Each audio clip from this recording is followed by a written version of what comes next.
Hello, welcome to the EagleSix Airsoft video. We're going to be testing this Mark 18 next generation recoil shock.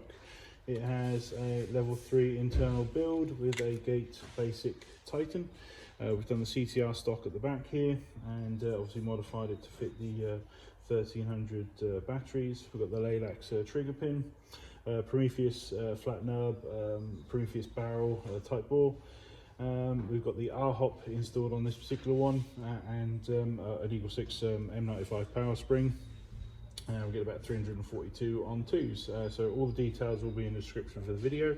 This is just a demonstration of it working before it goes out.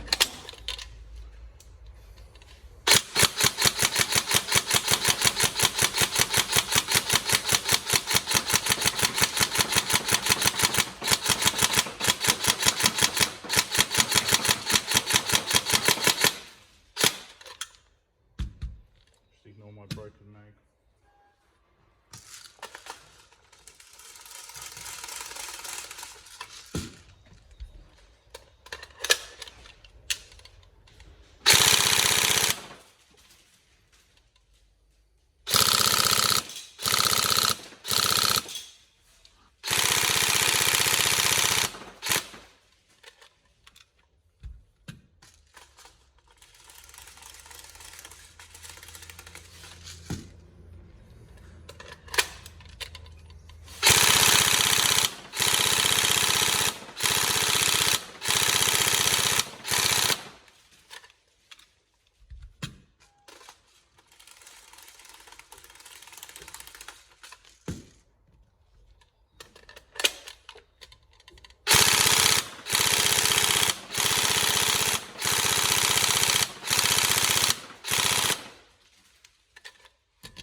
There we go, all ready to go. So Mark 18 NGRS, we hope you enjoy it. Any problems, let us know, but otherwise have fun. Thank you.